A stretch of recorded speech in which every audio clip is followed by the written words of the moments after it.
Jed, nagsumiti ba ang NBI ng kanilang tugon sa counter affidavit ng kampo nila Vice President Sara Duterte? Monica, walang komento o walang isunumiteng tugon ang National Bureau of Investigation o NBI ngayong araw sa ipinasang counter affidavit ng kampo ni Vice President Sara Duterte noong May 9 dito sa Department of Justice. Dumating mag-aalas 2 ng hapon ang mga abogado ni Vice President Sara Duterte sa Department of Justice para sa pagpapatuloy ng pagdinig kaugnay ng reklamong isinampa ng National Bureau of Investigation laban sa pangalawang Pangulo. Ito ay kaugnay pa rin sa umano'y ginawang banta ng Vice Presidente laban kina Pangulong Ferdinand Marcos Jr., First Lady Liza Araneta Marcos at House Speaker Martin Romualdez. Inaasahang magsusumite ng komento ngayong araw ang NBI.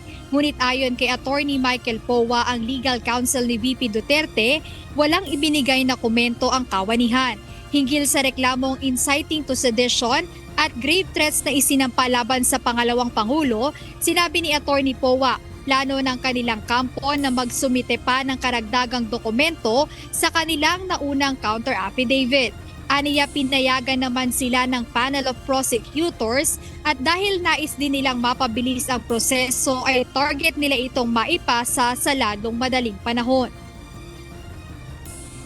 Meron kasi kaming mga affirmative defenses doon sa counter affidavit ng ating Vice Presidente. So we are now considering filing a supplemental. We plan to do that kasi we don't want to delay the proceedings. So we plan to do that early next week. In fact, Monday ang commitment namin. Samantala, kaugnay niya nanindigan ng DOJ na ang preliminary investigation ukol sa reklamo laban sa Vice Presidente ay sinagawa ng naayon sa tamang proseso at alituntunin ng batas. Sisiguraduhin din ng ahensya na ang proseso ay susunod sa tamang daloy ng batas at tiniyak na ang pananagutan at alituntunin ng batas ay mananaig anuman ang katayuan ng nasasakdal. We can expect this to go through the normal process sa pag-conduct ng preliminary investigation.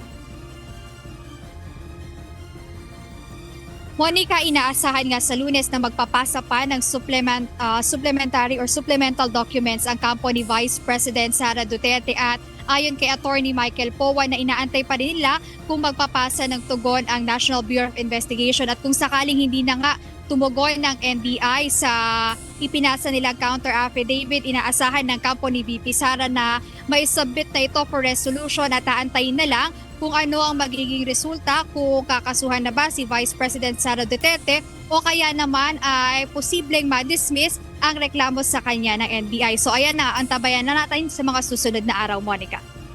So Jed, kung hindi nga mag-submit pa ng additional affidavit itong ang NBI, ano yung timeline na tinitingnan natin para mabigyan ng resolusyon itong preliminary investigation? Jed? Monica, hindi pa nagpalabas ng pahayag ang Department of Justice kaugnay sa timeline kung kailan nila mailalabas yung resolusyon dito sa reklamo kay Vice President Sara Duterte. Ngunit ayun pa lang ang malinaw sa atin na by Monday inaasahan na may supplemental documents na ipapasa yung kampo ni VP Sara at wala pa rin tayong nakukuha sa NBI kung tutugon pa sila dito, Monica. Maraming salamat, Jed Neresina, live mula sa Department of Justice.